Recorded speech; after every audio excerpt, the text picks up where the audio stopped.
Essa manhã trazendo uma palavra de ensino, uma palavra da verdade, uma palavra que vai trazer sobre as nossas vidas uma firmeza ainda mais nos nossos conhecimentos, que vai nos levar a nos firmar na fé ainda mais. A partir da escola de formação, nós recebemos o ensino, aquilo que vai nos manter a nossa fé firme, que vai trazer a certeza daquilo que nós cremos, amém, amados? Nós não duvidaremos daquilo que a palavra do Senhor diz, porque aqui é o momento que eu me sinto mais à vontade na escola, porque é um local de ensino. Eu gosto de local de ensino, eu gosto de aprender, gosto de compartilhar também aquilo que tenho aprendido. Então, o tema hoje da aula é uma paternidade de formação e admoestação dos filhos na verdade. É importante entender que nesse tema de paternidade, o que significa pai? A palavra pai significa pater, diga pater, que vem de pátria, origem, o fundamento. Portanto, a palavra pai vem de pater. Por isso Jesus, quando disse, não chameis qualquer um outro de pai, ele não quer dizer que você não possa chamar alguém de pai. Sabe por quê? Porque a palavra pai significa pater, pátria, fundamento. Nós não podemos ter outro pai senão aquele que me enviou, senão aquele que está nos céus e que lá vive e reina, o Criador de todas as coisas. Somente ele é o pai com P maiúsculo, é o pai da verdade. Todavia, sabendo que pai significa fundamento, a origem, o fundamento, de onde vem a palavra filho? De que se origina a palavra filho? Diga banar. Diga mais alto, banar. Banar significa construir sobre o fundamento. Olha só que maravilha. A palavra filho, que vem de banar, significa construir sobre um fundamento. Portanto, todo filho precisa ser construído debaixo do fundamento de uma paternidade. Isso é fantástico. Quando nós compreendemos que o pai, ele é uma base para o filho, que o pai, ele é o sustento, o pilar onde o filho será construído, a gente muda todo o nosso conceito. Sabe por quê? Porque o sistema religioso entende que, e ensina que pai é uma cobertura. Quando nós vamos na origem, nós entendemos que pai não é cobertura, pai é fundamento. O cobertura serve para impedir que as tempestades, os tempos difíceis venham sobre a vida do filho, e pai não vai proteger filho de dia mau, de dia ruim. Pelo contrário, pai vai submeter o filho a situações difíceis para que ele venha crescer. Por isso, pai não é cobertura espiritual, pai é fundamento espiritual, e ali naquele fundamento, o filho vai ser construído. O sistema religioso chama o líder de cobertura. Quer dizer que agora o pai vai ser a cobertura do filho e impedir que toda tempestade o atinja? Vamos formar filhos meninos que não sabem lidar com situações difíceis. O pai não, o pai ele é o fundamento. E a partir desse conhecimento, a partir desse conceito, nós vamos abrir as nossas Bíblias no livro de 1 Coríntios, capítulo 4, versículo 16.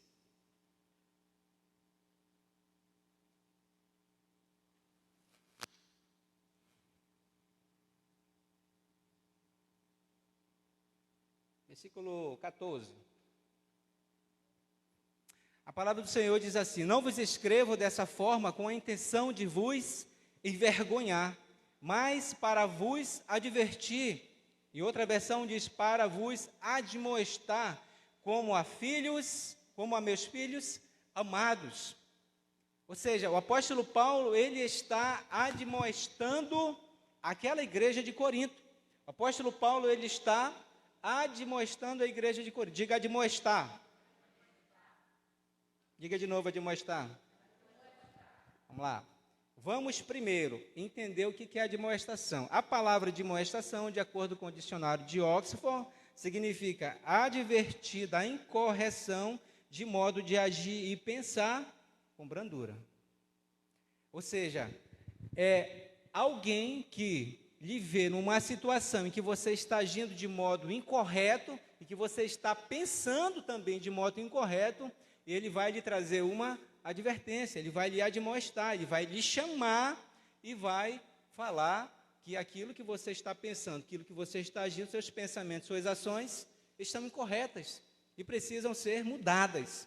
Por isso a paternidade, e aqui o apóstolo Paulo, ele quando fala, eu não vos corrijo, eu não vos trago essa advertência, admoestação para trazer vergonha para vocês.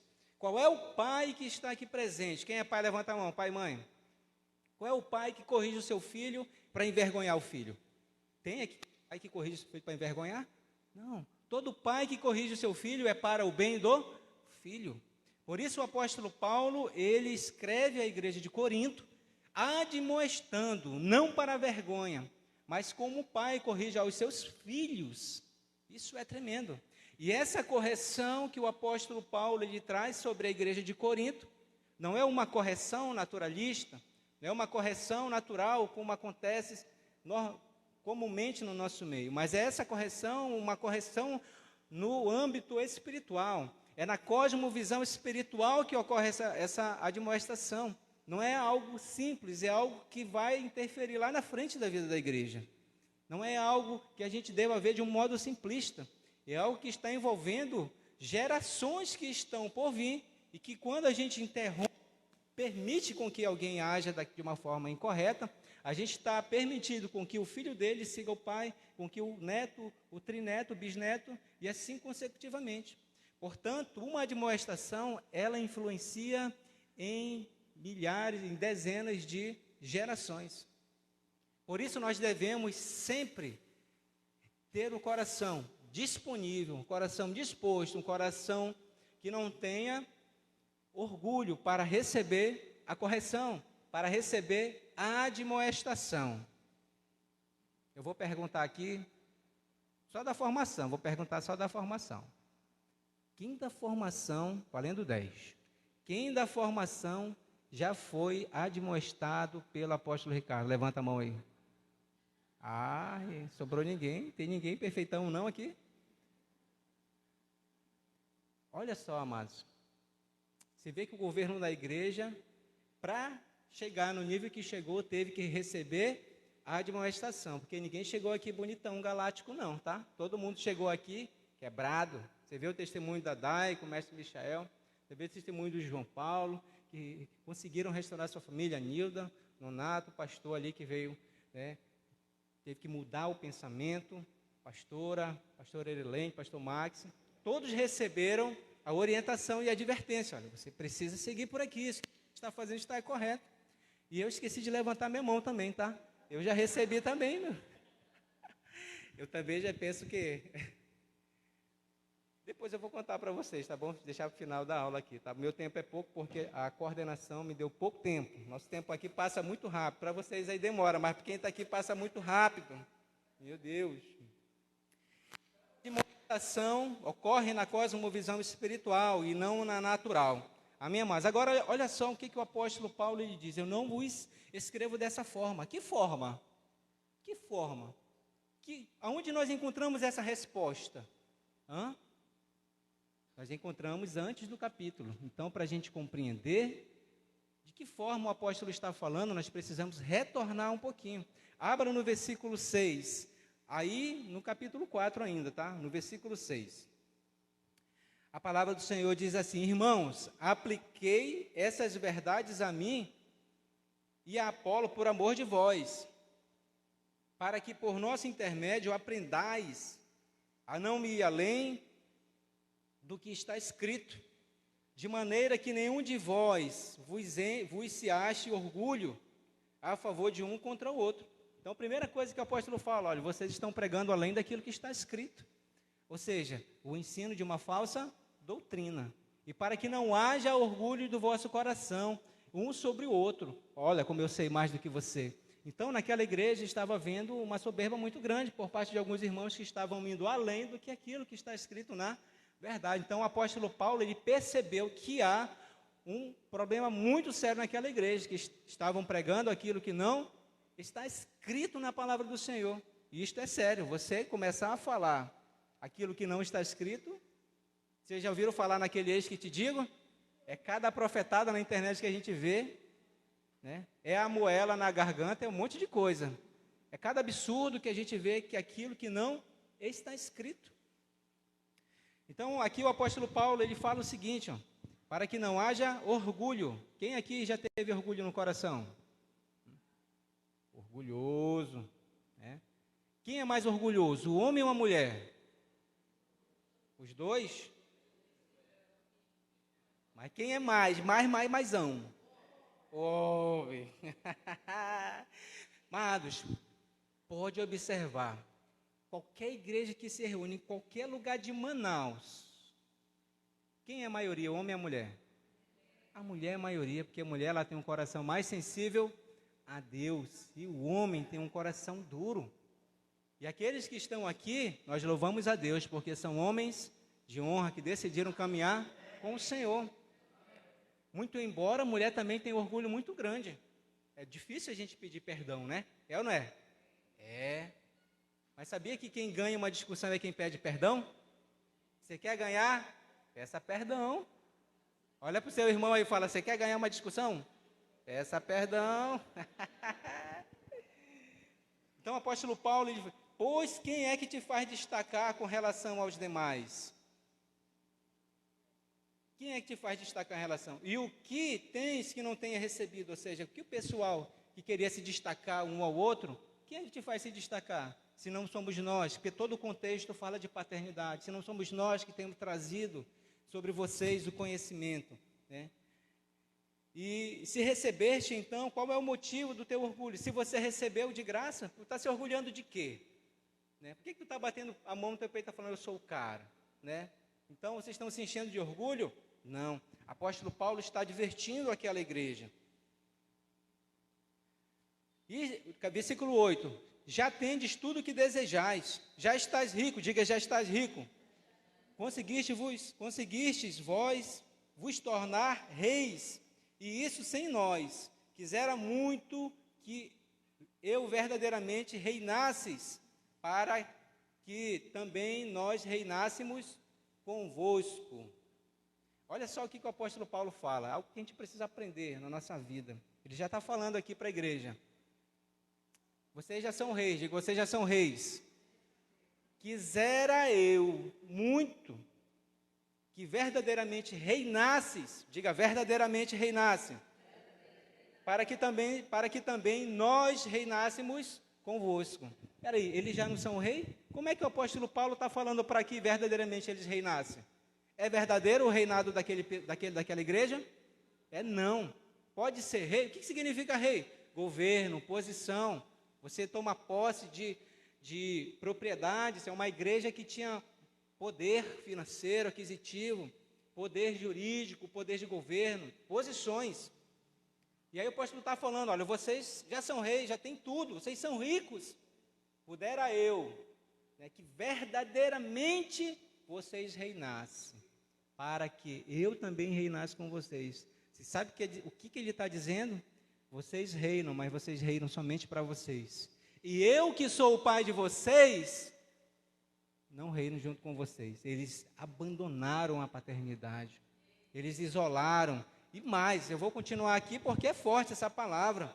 Olha só, para que também nós reinássemos convosco. Paulo está reinando com eles, a igreja? Não. Ele está falando de Paulo, nós envolvendo outros apóstolos também. Está falando da igreja também. Porquanto a mim parece que Deus nos colocou a nós, os apóstolos, em último lugar, como condenados à morte, pois viemos a ser um espetáculo para o mundo, tanto diante dos anjos como diante dos seres humanos. Nós somos loucos por causa de Cristo, todavia vós sois sábios em Cristo. Nós somos os fracos por causa de Cristo, mas vós sois fortes. Vós sois respeitados, contudo nós somos desprezados. Até hoje estamos passando fome, estamos passando sede e necessidade de roupa, enquanto vocês reinam. Só que não reinam verdadeiramente. Esqueceram da paternidade, estão gozando de um prazer de destruir de tudo aquilo que o Senhor colocou sobre a terra. Só que o apóstolo Paulo está passando fome, O apóstolo Paulo está passando sede, necessitando de nem roupa ele tinha. Desprezo. Esqueceram da paternidade. E ele está pegando pesado aqui. Somos afrontados, esbofeteados e não temos morada, enquanto a igreja reinava. Mas reinava sem os seus pais. Reinava sem a sua paternidade. O apóstolo Paulo foi abandonado por aquela igreja. Enquanto havia riqueza naquele lugar, o apóstolo Paulo nem roupa tinha para usar. Usava a mesma roupa todo dia. Ele não tinha dinheiro, como aquela igreja estava, dinheiro gordo na poupança, despensa cheia. O apóstolo Paulo não tinha nem onde dormir. Esqueceram, simplesmente esqueceram. Por isso o apóstolo Paulo adverte aquela igreja, não para envergonhar, porque já é vergonha para aquela igreja. A igreja de Corinto é a igreja mais complicada que existe ali no Antigo Testamento. A igreja que a gente precisa mais olhar e se espelhar nela. Sabe por quê? Porque os erros que elas cometeram, nós não precisamos cometer. E aí a palavra do Senhor diz assim: até hoje estamos passando fome. Versículo 12: nos afadigamos de trabalhar arduamente com as próprias mãos. Quando somos ofendidos, abençoamos. Quando perseguidos, e aqui ele fala de como devemos agir, porque aquela igreja não fazia dessa forma. Quando somos ofendidos, abençoamos. Quando perseguidos, não revidamos. Quando caluniados, respondemos fraternalmente. Até esse momento, somos considerados escória da humanidade, lixo do mundo, e vocês reinando. É uma igreja que abandonou literalmente a paternidade, e a palavra de Deus diz que nós devemos aos ministros do Senhor entregar a honra dupla. Eles estavam entregando menos dupla honra para eles, estava no saldo negativo. A igreja literalmente abandonou o presbitério ali, o governo da igreja, e eles reinavam sozinhos. E aí o apóstolo Paulo, ele começa aqui no versículo 14, de onde nós iniciamos: não vos escrevo dessa forma com a intenção de vos envergonhar, mas para admoestar, como a meus filhos amados, a como viver na verdade. Então nós temos aqui um claro exemplo de uma igreja que abandonou os seus pais, e o pai, ele está advertindo, corrigindo a igreja da forma com que ela está vivendo. Amém, amados? Quem está prestando atenção, diga amém. Amém. Amém. Pois ainda que venhais a ter 10.000 tutores em Cristo, não teríeis, entretanto, muitos pais. Está falando de paternidade aqui, está falando de pai, está falando de uma igreja grande. Porquanto em Cristo Jesus eu mesmo vos gerei por intermédio do Evangelho. Não tem nem para onde fugir. A palavra paternidade é muito forte aqui nesse tema. Muito, muito forte.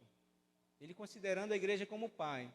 Vocês conhecem filhos que abandonaram seus... Quem conhece filho que abandonou seu pai aqui? Você teria coragem de abandonar seu pai? Na velhice? No momento em que ele mais precisa? Olha só o que está acontecendo. É como se nós... Vamos passar para o modo natural aqui.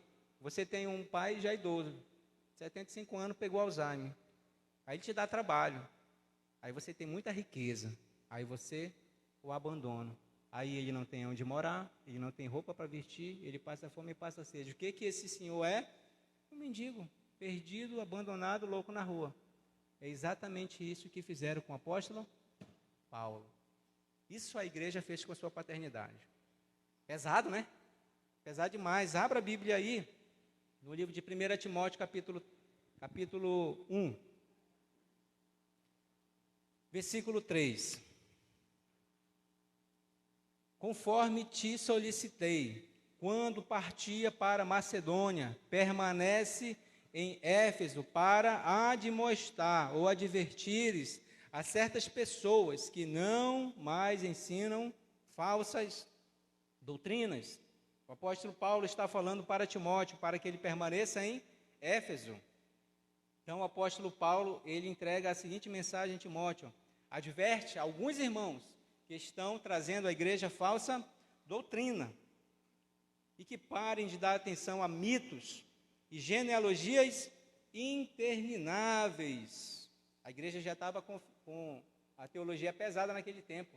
Naquele tempo lá a igreja já estava discutindo pesado entre eles, já não paravam mais para adorar a Deus e para falar da verdade. Eles paravam nas rodas para discutir Um queria estar certo, outro queria estar errado. Você vai ver a igreja de hoje brasileira, a igreja brasileira de hoje.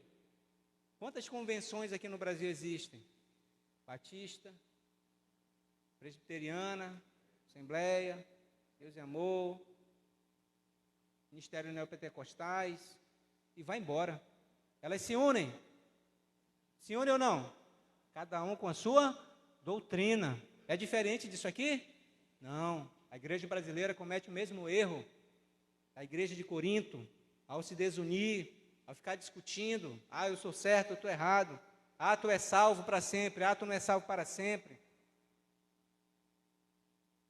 eu vou para o céu, não vou para o céu, isso, aquilo. Então a igreja está perdida hoje, desunida, cada um para o seu lugar. É impossível, hoje é impossível. Cadê a liderança dessa igreja aqui em Manaus? Quando é que tem sabe quando é que foi? A última vez que teve um momento em que todas as igrejas se reuniram aqui em Manaus, houve um convite para haver um momento de adoração a noite inteira, faz muito tempo. E muitas não foram. Sabe por quê? Porque não querem perder uma noite de culto, porque senão vai perder o dinheiro da oferta. Estão preocupadas mais com as suas finanças. Cadê que a igreja se reúne aqui? Então, a igreja brasileira, no geral, ela é uma igreja desunida. Mas, através do ministério quíntuplo, a igreja vai se unir numa só verdade, numa só fé. Eu creio nisso, amados. Quem crê nisso aí? Então, vamos continuar lendo aqui a palavra no versículo 4. E que parem de dar atenção a mitos, a genealogias intermináveis que causam discórdia. Diga discórdia. Diga discórdia.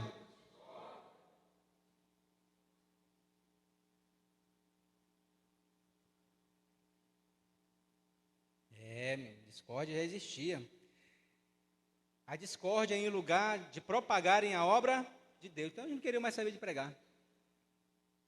E Paulo manda o filho dele amado falar, vai lá e fale para aquela igreja que está acontecendo isso aqui, está com discórdia naquele meio.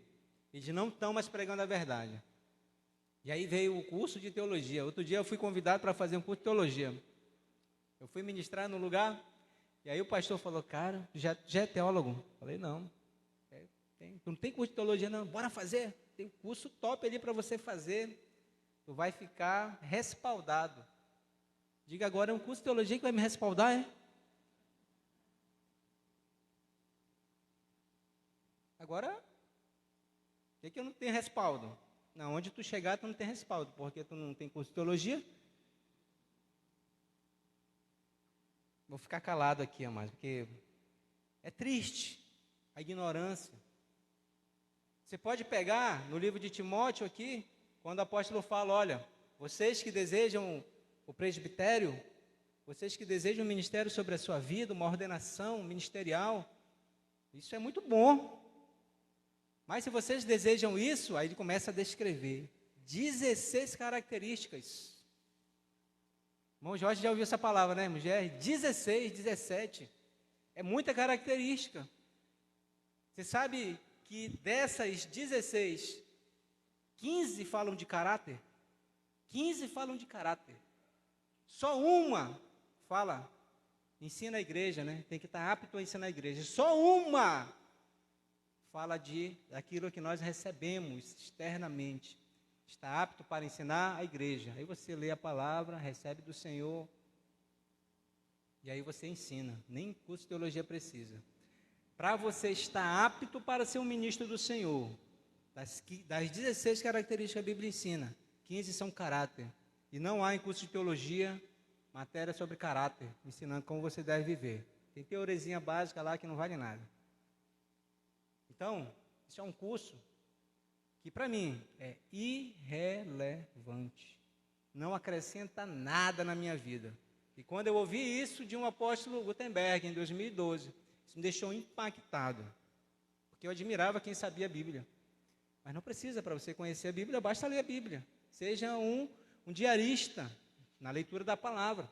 Então o apóstolo Paulo aqui, ele fala que não havendo mais pregação do evangelho, está vendo a briga. O alvo dessa orientação é o amor, diga o amor.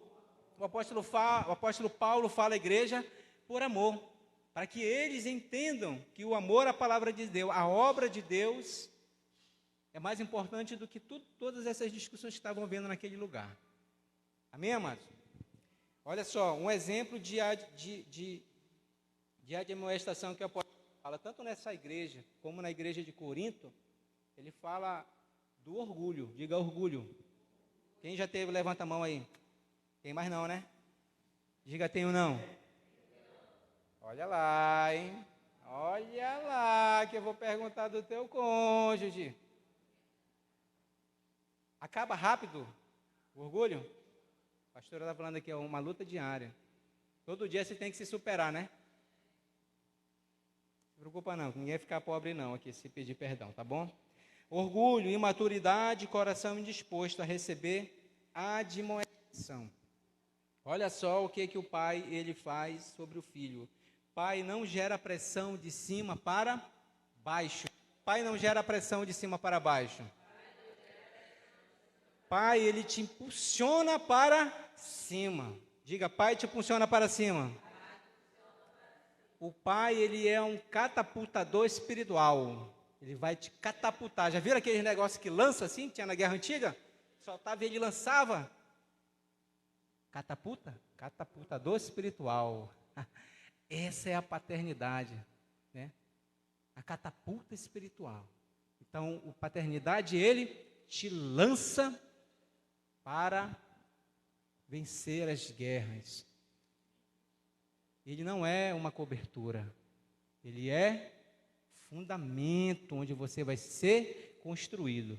E porque nós somos filhos, nós estamos em construção. Estamos sendo construídos para sermos pessoas semelhantes a Cristo Jesus. Amém, amados? Quem está sendo construído aí? Diga amém.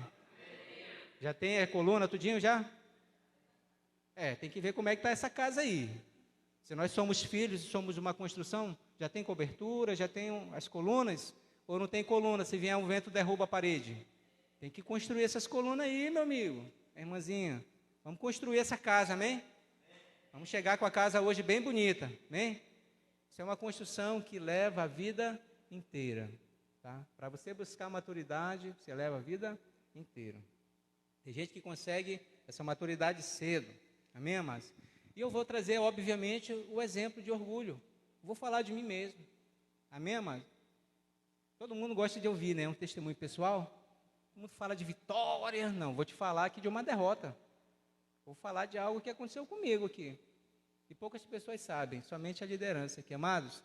Eu já tive um nível de orgulho muito grande, tá? Tive um nível de orgulho muito grande no meu coração. Aí, para finalizar aqui, que meu tempo já está. Logo no início desse ministério, quando nós estivemos iniciando o ministério, ali na Avenida Perimetral, próximo ao Agrícola. Quem estava naquele início lá aqui? Quem estava? Manil, da Graça, né? Tá? Lá no iniciozão, né? 2012 começamos, 13, 14.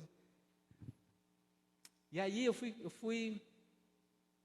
era do louvor, sempre fui do louvor. Não sei por que o pessoal me chama para louvor, mas...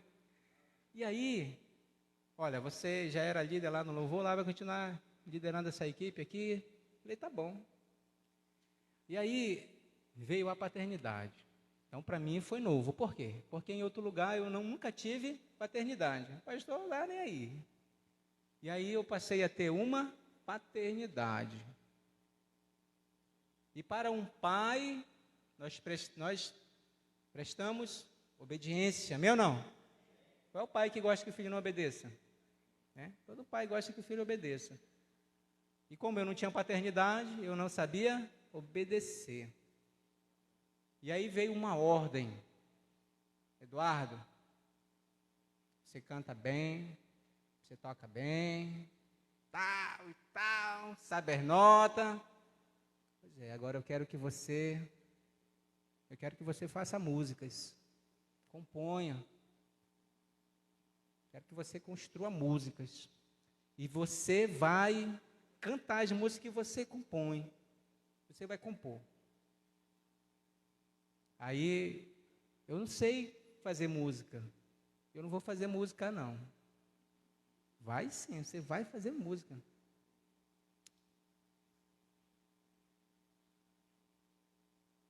Você vai fazer música. Você vai cantar as músicas aqui. As suas músicas vão ser um sucesso total. Eu não quero, não vou fazer.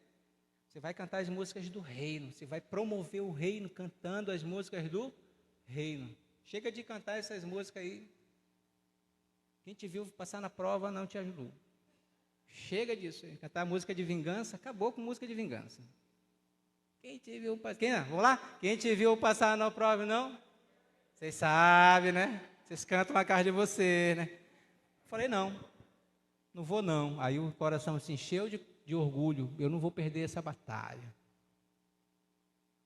Não vou perder essa batalha. Não quero. Quem manda em mim? Quem manda em mim sou eu, né? Sou filho de Deus, quem manda em mim, eu não vou obedecer. Coração orgulhoso, indisposto a obedecer. Indisposto a reconhecer que a minha paternidade, naquele momento, não estava querendo me envergonhar, mas queria o meu crescimento. Queria que eu crescesse, saísse daquele nível básico, superficial, de reproduzir o que todo mundo faz. Vamos fazer diferente? Não, vamos ficar nessa daqui mesmo, tá de bom, né? Tá bom demais. Né? Cantar a música dos outros já e tal, tá bom demais. Ah, tu não quer ter trabalho não para fazer uma música nova? Quero nada. Você não quer então? Você não aceita? Não aceito não.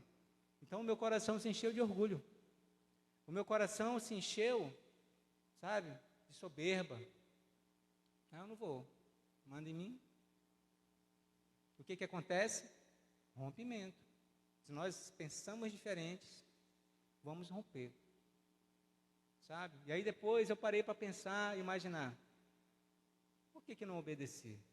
Se ele é meu pai, e se fosse o meu pai biológico e pedisse algo, eu sempre obedeci meu pai, pedisse algo, eu faria, mas porque não era meu pai biológico e eu não tinha esse entendimento, essa capacidade de compreender que a ele, minha paternidade, ao meu pai espiritual, aqui na terra que Deus levantou para me catapultar, para me lançar, eu não aceitei.